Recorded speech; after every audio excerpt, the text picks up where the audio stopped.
লিখন easy math education YouTube চ্যানেলের পক্ষ থেকে সবাইকে অভিনন্দন। গত দিনের মতো আজকে আমরা গণিত সম্পর্কে আলোচনা করব। আজকে আমরা 16.2-এর 5 নম্বর অঙ্কে দেখতে পারি যে একটি বর্গক্ষেত্রের পরিসীমা একটি আয়তক্ষেত্রের পরিসীমার সমান। আয়তক্ষেত্রটির দৈর্ঘ্য প্রস্থের 3 গুণ এবং ক্ষেত্রফল 768 বর্গমিটার। প্রতিটি 40 সেন্টিমিটার বর্গাকার পাথর দিয়ে বর্গক্ষেত্রটি বাঁধতে মোট কতটি পাথর লাগবে? তো কথা না বাড়িয়ে আজকে আমরা এই কোশ্চেনটি সমাধান করার চেষ্টা করি। তো যেহেতু আমাদের কোশ্চেনে যে দেওয়া ছিল আয়তক্ষেত্রের প্রস্থ যা হবে দৈর্ঘ্য তার তুলনায় 3 গুণ বেশি অর্থাৎ বড়। তো আমরা প্রস্থ যেহেতু ছোটো হয় জন্য প্রস্থ ধরলাম x মিটার, তাহলে আমাদের প্রস্থ হলো x মিটার। তাহলে দৈর্ঘ্য যেহেতু 3 গুণ, তাহলে আমরা দৈর্ঘ্য x গুণন 3 বা একই ব্যাপার 3 গুণন x, তাহলে থ্রাইস x মিটার। তাতে আয়তক্ষেত্রের ক্ষেত্রফল দৈর্ঘ্য গুণন প্রস্থ 3x ইন্টু x, তাহলে থ্রাইস x স্কোয়ার বর্গমিটার। এরপরে আমরা যেহেতু প্রশ্ন মতে দেওয়া আছে যে 768 ক্ষেত্রফল আয়তক্ষেত্রটির, তাহলে আমরা প্রশ্ন মতে 3x স্কোয়ার সমান 768 লিখলাম। যেহেতু প্রশ্ন মতে একক ব্যবহার হয় না, এই জন্য একক লেখা হলো না। 3 গুণ আছে এদিক যে ভাগ, অর্থাৎ 768কে 3 দ্বারা ভাগ করলে 256।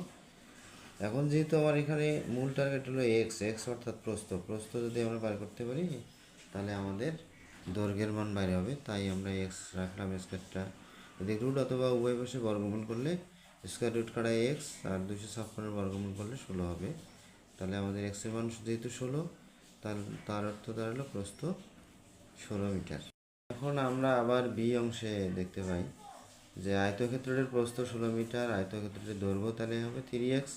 3 গুণ এক্সের মান যেহেতু 16, 3 গুণন 16কে গুণ করলে 3, 16 48 মিটার, অর্থাৎ দৈর্ঘ্য পেলাম 48 মিটার এবং প্রস্থ হলো 16 মিটার। এখন আমরা আয়তক্ষেত্রের পরিসীমা জানি, পরিসীমা সমান আমাদের 2 ইন্টু দৈর্ঘ্য যোগ প্রস্থ।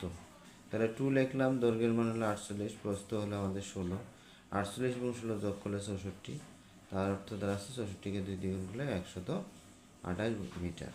তাহলে আমাদের পরিসীমা কী পাইলাম আমরা? পরিসীমা পেলাম 128 মিটার। এরপর আমরা সি অংশে দেখতে পাই যে যেহেতু শর্ত ছিল কোশ্চেনে যে বর্গক্ষেত্রটির পরিসীমা আয়তক্ষেত্রের পরিসীমার সমান, তাহলে আমরা যেহেতু বর্গক্ষেত্র আয়তক্ষেত্রের পরিসীমার সমান, সুতরাং আমরা বর্গক্ষেত্রের পরিসীমা সমান 128 মিটার লিখতে পারি। তো যেহেতু পরিসীমা অর্থ হলো যে বর্গের 4টি বাহুর দৈর্ঘ্য সমান, অর্থাৎ যোগফলটাই হলো আমাদের 128। তাহলে বর্গের এক বাহুর দৈর্ঘ্য 4টি বাহুর দৈর্ঘ্য যদি 128 হয়, একটি বাহুর দৈর্ঘ্য 4 দ্বারা ভাগ করলাম, 128কে 4 দিয়ে ভাগ করলে 32 আসে, অর্থাৎ 3 4 12, 4 2 8, অর্থাৎ 32 মিটার। তাহলে আমরা বর্গক্ষেত্রের বাহুর দৈর্ঘ্য পেলাম 32।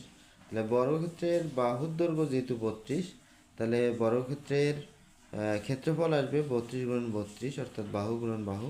তাহলে 32 আসলো আমাদের 32 গুণন 32 1024 বর্গমিটার। এটা হলো বর্গক্ষেত্রের ক্ষেত্রফল পেলাম আমরা। আচ্ছা, যেহেতু আমরা পাথর বসাবো বর্গক্ষেত্রটির মধ্যে, তাহলে আমাদের প্রত্যেকটি পাথর 40 সেন্টিমিটার।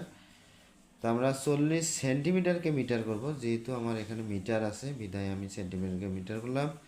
অর্থাৎ 40কে 100 দিয়ে ভাগ দিলাম, কেননা আমরা জানি 1 মিটার সমান 100 সেন্টিমিটার। সেন্টিমিটার থেকে মিটার, অর্থাৎ ছোটো থেকে বড়তে আসলে গেলে ভাগ করতে হবে এবং বড় থেকে ছোটোতে গেলে গুণ করতে হবে। যেহেতু আমাদের সেন্টিমিটার থেকে মিটার যাব, তাই আমরা সেন্টিমিটারকে 100 দ্বারা ভাগ করলে মিটার পাবো। অর্থাৎ 40কে 100 দ্বারা ভাগ করলে, যেহেতু একের পরে দুইটি ঘর, এই জন্য 2 ঘর পর দশমিক, অর্থাৎ 0.40 মিটার। তাহলে আমাদের একটি বর্গাকার পাথরের ক্ষেত্রফল তাহলে কি আসতেছে? যেহেতু আমরা 0.40 অথবা 4 একই জিনিস, দশমিকের পরে শূন্যের মূল্য নাই, বিধায় আমরা 0.4 বা 40 বাহু গুণন বাহু, এই জন্য 0.4 গুণন 0.4 বর্গ মিটার।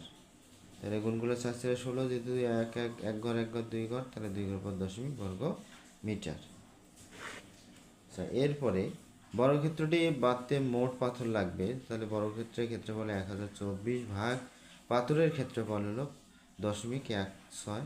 তাহলে একে যদি আমরা 16 দিয়ে ভাগ করি তাহলে আমরা কি পাবো? 64, অর্থাৎ 6400টি পাথর পাবো। 6400টি, তাই আমাদের 6400টি পাথর।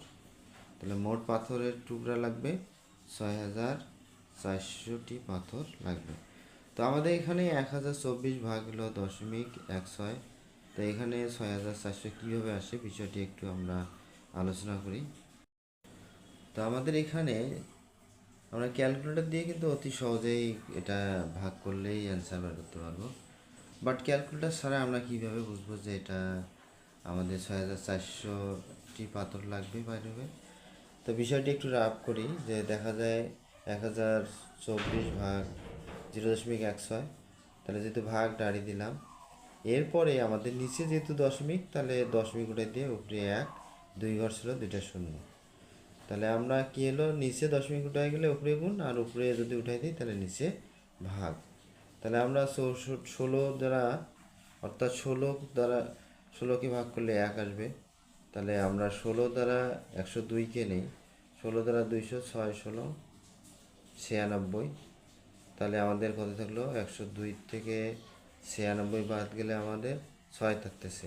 তাহলে 6 10 4 64, 64কে আবার 16 দিয়ে 4 16 64 আমাদের কত? 4 16 64। আর এদিকে আমার 2টা শূন্য থাকলো, এই 2টা শূন্য দ্বারা গুণ করলে তখন আরও 2টা শূন্য বাড়বে। তো বিষয়টি বুঝতে সবাই পেরেছো? তো শেষ পর্যন্ত অঙ্কটি দেখার জন্য সবাইকে ধন্যবাদ। এরপরে কথা হবে আবার কোনো নতুন ভিডিও নিয়ে। সবাইকে অশেষ ধন্যবাদ।